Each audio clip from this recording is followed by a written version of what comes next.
Welcome back to the show, my friend. I think it's safe to say all of us desire more visibility in our business, which might include blog posts on other sites like Thrive Global or Forbes or podcast appearances. What about speaking? Have you thought about it? Does it scare you? My guest today is going to help you communicate with confidence and leverage speaking opportunities. Welcome to the show, Lorianne. Thank you, Allison. I'm so excited to be here and share that there are 7,500 speaking opportunities today. Holy smokes. Today, here, and that number is actually just here in the US. So for all you listeners, just wrap your head around 7,500 meeting planners are looking to find speakers for their audiences. Now, let's just break that down because that does sound like a huge number. Because it is, right? And I think it's actually a little underestimated because there's so many different forms of speaking now today. But 50 states, we're just going to divide it by 50. Granted that some places have more than others, like nobody's going to Alaska in January, but they are going to probably the crazy ones are. or Hawaii. Yes. So that's about 150 opportunities in each state, roughly. Now, I live really close to the New Hampshire and Massachusetts border. So I look at that and say, that's 300 opportunities, 300 chances to get in front of my ideal audience. Do you think you can find one or two a month? Yeah, right. I would say yes, once I know that number. But here's my question before we start digging into the nitty-gritty on speaking. Like, why should speaking be part of our visibility plan? Speaking positions you as the expert in the room. I mean, meeting planners are going to find the right person with the right topic. The people that are in the audience raise their hand because they were interested in the topic that you're speaking on. They probably bought a membership like to a chamber, or maybe they bought a ticket to the conference. All of that makes them pre-qualified leads. Like your ideal audience, your ideal clients are going to be in the audience. So being that speaker in the front of the room positions you as the expert. You get to share your unique methodology, your process. People are going to check you out on social media. They're going to go to your website to see if they want to go to your breakout session versus another breakout session. So now you've got increase in web traffic. They might even sign up for your opt-in, your freebie, because they're trying to get a sense of who you are. So I'll just stop there because there's so many reasons to be speaking. Now, here's my next question, because I'm sure our listeners are going, oh, wow, it'd be really cool to start speaking, even though it does, seem scary in the beginning. But I'm sure we're overthinking it. But what makes us qualified to be a speaker? Like, is there a minimum requirement to get booked? No, actually, there's no minimum requirement. But all you really have to do is to reach out to meeting planners, to conference organizers, network. So I get that it's scary. And I'm a reformed, painfully shy girl who became a professional speaker accidentally. So, that's another story probably for another day. But, look at the places where you're already attending. What associations, are you already a part of? Maybe it's, an in-person event like your chamber. Maybe it's some association that has virtual events. Make a list of those places because they probably already know you. And you could approach them like, hey, I've been a member here for the past 4 years. What's the process for booking speakers? So now you're not saying, this is what I tell like my clients, you're not saying hire me or when can I speak at the, what do you want me to talk about at the next meeting? It's what's the process? You're just gathering information.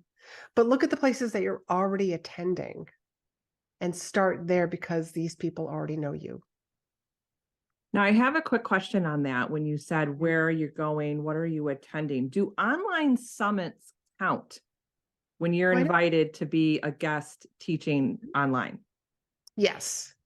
I would say I was yes. curious on that. It's a great place to practice. Yeah. The whole point of summits is whoever's running the summit, they're actually, they're doing something, they're growing their email list. Correct. That's the whole point. You are promoting somebody else's event. So if you're being invited to speak, so look at it that way, but it's a great way for you to practice, especially if it's done virtually and it's not pre-recorded, like how well are you engaging the audience? See, like how many people like sign up for your opt-in? What's the length of time that you have to speak? Because those sort of events, I mean, you could literally just speak for 20 to 25 minutes. It can be nice, short, and sweet, but it's a great way just to kind of dip your toe in the water, so to speak. Yeah. And would you count to going into other people's Facebook groups and doing a live training? Oh, Because I would yes. think that would be a great opportunity to dip your toes in the water, as you said, because a lot of times the host is watching the comments and they might ask you a comment and you have to be able to provide feedback. And so I think that's another great opportunity to kind of so-called practice, public Yes. speaking. You're also learning how to speak on your feet. Yes. Somebody asks a question, it might be a question that you can answer. And so here's the tip on how to answer a question that you're like, I have no idea what to say. Oh, yeah. It's, could you just send me an email? I'm going to get you that information.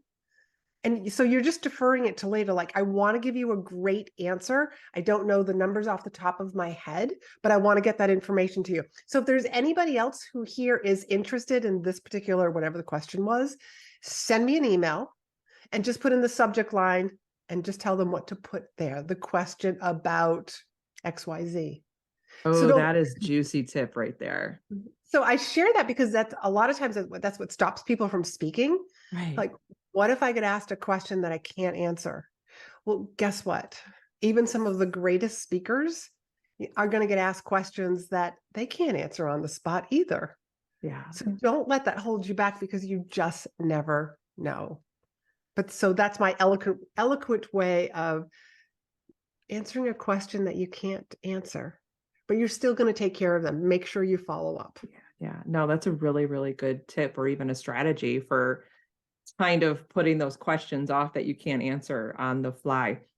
Now, my question to you is, in your opinion, are there different kinds of speakers? Because when I hear like you should get into speaking or speaking on stages, the first thing that comes to my mind, because I follow him and I adore him, is Ed Milet. And he is just so dynamic on stage and he's out there and he's got loads of people and it's loud. And that can be really intimidating to someone who goes, I think I would like to speak in front of an audience, but then that scene gets in our minds. I know it does for me. So is Mhm. there like are there different kinds of speakers? Yes, yes. And the best speaker for you to be is yourself. Hmm. Ed Milet is Ed Milet. Right. I can't be him. I can't be Tony Robbins. I can't be Jasmine Star. I'm really, really good at being myself. So when I used to do executive coaching, and we would do these 360 evaluations, and I would always ask, my client, what kind of leadership style do you want? What I always heard over and over again was they would look up and say, well, that person got there and they're kind of like XYZ. And I'd be like, yeah, but that's who they are. Mm. You're going to move up the corporate ladder if you decide on what your style is. So I do the same thing with clients. And I say the same, I'm going to say the exact same thing to you, is decide on what your style of speaking is. You don't have to be the rah-rah like the Tony Robbins and the Ed Milets. You might be a little bit quieter. Somebody who just takes up this space like on the stage, but has a quieter presence. But decide on what your style is. So I tell people to come up with 3 words or short phrases. And this is going to be your style. So now you get to look through, like this becomes the lens of how you're crafting your presentation. So for example, let's say you want to be funny. Now I'm just north of Boston, so I got a little bit of Boston sarcasm in me. So there is a little bit of sarcasm in my stories. So am I telling enough stories in my presentation? And do they have a teeny bit of that sarcasm that says that girl's from New England? So I'm going to look at through a lens. I'm also like, I would classify my style as being a little more laid back and easy going. But at the same time, I want to be approachable in my stories, approachable in the tips that I give my audience, so that I make it like, wow, I can do this also. And that's why, like, I share with people, like, I'm a reformed, painfully shy girl who couldn't even make eye contact. If I can teach my nervous system new tricks, so can you. Yeah, no, that's really good. And I like how you said, be yourself. And you gave the tip of writing down some characteristics or some adjectives that would describe your style. And to me, that immediately thinks like, don't stray away from your brand, right? Like you have a brand, you have a personality. So infuse that into your speaking style and you'll be just fine. And nobody can duplicate your personality. I mean, I already know how I'll show up. I'll have like a fun shirt and jewelry, and I'm going to have some sort of like sweatpants on. I mean, that boss lady Well, sweatpants. it kind of goes with I the mean, name it goes of with the my brand, podcast. right? I think they would Right. expect it. If I showed up in like a jumpsuit and heels, they would be looking at me going, that's not Allison, the boss lady in sweatpants. Right. There's a disconnect. Yeah. So I was like, oh, I'll have to figure out a way to dress up my sweatpants if I'm going to go on stage. And you being you is what makes the audience fall in love with you. When they fall in love with you, they also want to refer you. They're going to rave about you. They're going to sign up for your freebies. They're going to sign up for a call. They're more apt to follow you and fill your programs. But just by being ourselves, show up with your personality. Yeah, I like that. And I think this is going to segue to my next question, because I have heard you mention that speaking needs to be redefined. So what do you mean by that? Well, I think too many times people think that speaking is stages in Zoom, and it's not. Your podcast, hosting a podcast, this is your stage. You just invited me onto your stage. So I am coming as a guest. That's another form of speaking. But I also have a podcast and I also put it on YouTube. So there's another, like you can create videos that could be your stage. I was just talking with a former client and he's using LinkedIn audio events. That's another one of his stages. So going into private Facebook communities or private memberships, high-end masterminds, teaching, those are all forms of speaking. And I also think a sales call is a form of speaking because you have to communicate with confidence. People are buying your confidence, whether it's just one person or there's a bunch of people in the room. Yeah, no, I never would have thought of a sales call as being like almost like that speaking opportunity. What a great way to look at it. Yeah. Yeah. Now, what about the person listening going, okay, I got it. Like I do Zoom. Maybe they have a podcast or they've been a podcast guest, but it's almost crossing that line of going from in front of a screen in the comfort of your home to stepping out into the world. And now you are surrounded by all these faces. And to me, like 10 people would be a little like, oh gosh, 10 people, or even 20 people, or even 100 people. What are some tips or strategies for them to ease in to the in-person speaking events? Number one, memorize your beginning. And so not memorize in the form of it sounds scripted. You want to memorize it in the sense that it sounds very conversational. So we write different than we speak. So I would encourage your listeners to write down the beginning of their presentation, which is the opening, and then say it out loud and make sure it sounds conversational. So the reason why I'm going to encourage everybody to memorize that beginning is because that's where we have the butterflies. But if you know exactly what you're going to say to grab the audience's attention, to keep their attention, to keep them interested, the butterflies settle down, you've said exactly what you need to say, and then you can go into the teaching portion of your presentation. Now, the second part I'm going to tell you to memorize is your ending, because that's where your call to action is. So you should know exactly how long your ending is and your call to action. so that you can look at a clock, knowing that my ending is 5 minutes long. So I can only finish with one more question, and then I'm going to go into my close. Go into your close. That way, you always get your call to action in. Now that That's leads me smart. to, if anybody caught what I just said, which is the Q&A came before your close. Make sure you never, ever, ever, ever, never end with a Q&A. The reason Yeah. why, and most people are like, but I always see the Q&A at the end. But unfortunately, what if somebody asks a question, one that you can't answer, or two is completely off topic, and you say, I don't know? What if somebody in the, there's going to be people in the audience, they're going to walk out and be like, she didn't know the answer to that question. I don't ever want for anybody, for them to hear somebody else speaking. I want them to hear your words, your close at the end of the presentation, so that that's what people walk away remembering. So you're going to have a Q&A, just have it before your close. Yeah. Does that make No, sense? that is really smart. I mean, because if you think about it, like for me, if you Mhm. listen to a podcast, or even if you read a book or you watch a movie, you really remember how it started, right? Because it drew you in. Mhm. And then you remember the endings. But the middle can get fumbled, right? Yeah, it can. You can't remember all the details, but you know how it ended. So Right. how smart that is to end with your call to action and make sure that you really know it and it's conversational. Oh, that was really, really good. Oh, I'm glad you like that. Now here's another reason to do this also. It will help you control the time. Meaning, like, let's just say you only have 15 minutes to speak, and you've got that Q&A section that's about 15 minutes.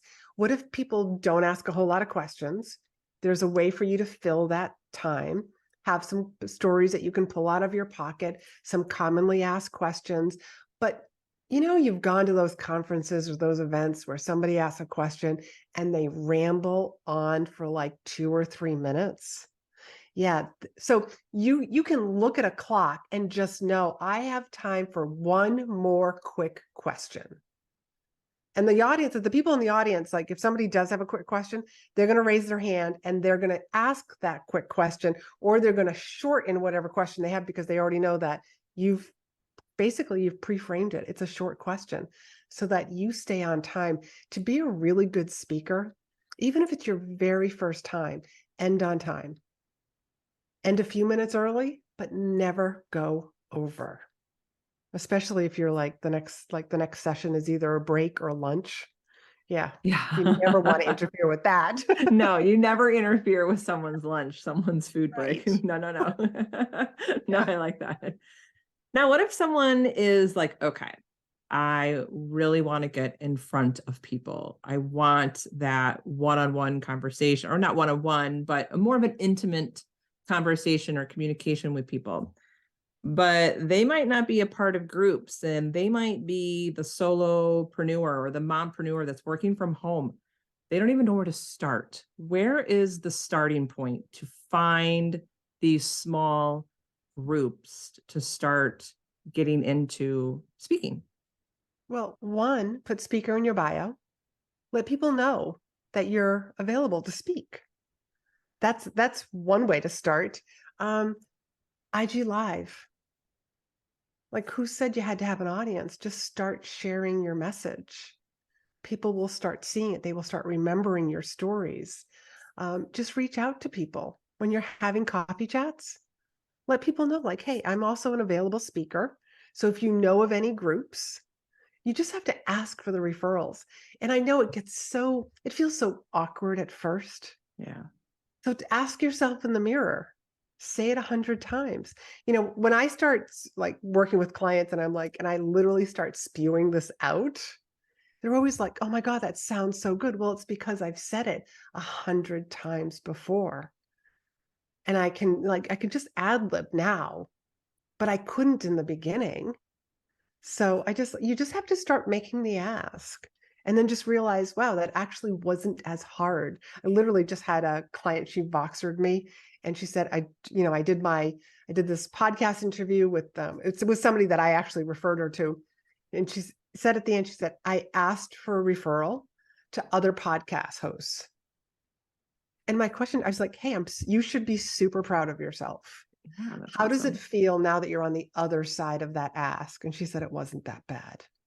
I said, good. Keep that in mind next time. But if, like, we're just teaching ourselves new tricks, basically, teaching our nervous system, like, just, and the woman didn't say, oh, I know exactly who I'm going to refer you to. She said exactly what I expected her to, because she said this to me when I was on her podcast. Let me think about that and I'll get back to you. And she did. Yeah. Oh, that's awesome.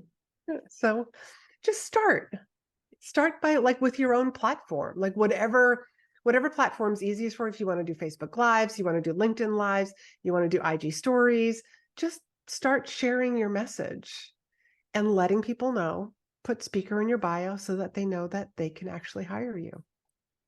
Now, hiring, here's my next question that just came to my brain now that you said that. Yes. So we have someone who has just finally put speaker in their bio and they're doing lives, and someone reaches out and says, I'm having this event. Your topic would be amazing. My audience would love to learn from you. What is your fee? And then it's almost like, oh, this is getting real now. Yeah. How do we handle that when we don't really, like, we've never done this before? You don't want to undercharge yourself, right? You don't want to overcharge. Like, how does someone start with charging for speaking? Here's the magic question. What's your budget for speakers? Now that's speakers, it's plural. So I use this question all the time because, if I'm already at your event, I can be a breakout speaker as well. So I'm happy to speak twice while I'm there. That's not a problem. But, like, what's your budget for speakers? And meeting planners will tell you, Okay. oh, here's our budget. Okay, I can work with that. So there are lots of different ways to do this also. Like, I have a couple of books. So if somebody can't match my speaker fee, books can come out of the gift or education fee. So together, that might actually come to my speaker fee or even more. But I want to share with people that speaking is the gift that keeps on giving. And I will share with you a client of mine. Her and I were working together. We crafted a presentation for her. She spoke at a free networking event last fall. She stepped off the stage to somebody handing her a business card saying, we need you to speak at every single one of our credit unions. That's 26 paid speaking opportunities. Do you think she cares that she spoke for free for 1 hour? No. No, because she just made an extra $26,000. Right? Wow, that's amazing. Speaking is the gift that keeps on giving. And that's just now. What happens after she speaks at each of those people be like, your audience they're also referral agents. So who knows how much spin-off business she's going to get from each of those. So the end of this year, I will be asking her that question, is like, how many more speaking events did she get as a result of those 26? And it goes right back to how we started this conversation about visibility. Like, you did 1, 2, 5 events, your visibility is just going to compound after that. It does. It really does. One event turns into 2. Those 2 turn into another 2. I mean, it really does snowball pretty fast. That's really cool. That's exciting. It's so exciting for people who really want to dip their toes into the speaking world. You just have to start. You have to just get your face out there. You have to claim it that you're a speaker. I think that's one of the things, is you just have to claim it and be confident in yourself, because the first time you do it, you're going to flip over, slide over your words or fumble. It's just, that's human. That's the human. Can I address that? Yeah. If you flub up, your audience doesn't know. So I literally have flubbed up or answered a question in the middle of a presentation. And then I this one really, and this is just me because it's my style. I put my hand on my hip and look down at the nearby person and say, what was I talking about before? And that's what happens. They laugh. They think it's actually part of the presentation. It's part of the show. It's part of the entertainment. They have no idea that I actually forgot, and I just needed a moment to get back on track. That's So pretty your funny. audience won't know if you forget to say something, if you flub up with your words. I love, I'm known for saying two things at the same time. So I make up a lot of words and I just poke fun at it. I'm just like, oh, there I go again. Like combining two words or two thoughts at the same time. And everybody who's in the audience who does the exact same thing was like, oh my God, I do that too. Yeah. Yeah. Well, and it makes you more relatable too. And there's that connection piece. Yes. Yes. So it's really a lot of fun. Plus the places that you'll go, the people that you'll meet. I'm starting to sound like that Dr. Seuss book. But it's true. I mean, you can get paid to travel and speak in front of other people's audiences. And who knows, you might become the next Ed Milet. Yeah, right. You never know. So, well, Lorianne, this was an amazing conversation. And I know some of our listeners are definitely going to want to connect with you, learn more from you. So, where can they find your work? I would say the best place, the central location would be my website, which is speakandstandout.com. And from there, you can jump and start listening to my podcast, which is called Be in Demand, and find me on different forms of social media. Well, I will make sure that I put all of your links in the show notes. And thanks again for being here today and just giving us some great tips and strategies on public speaking. Allison, thank you so much. And thank you for the work that you're doing. Thank you.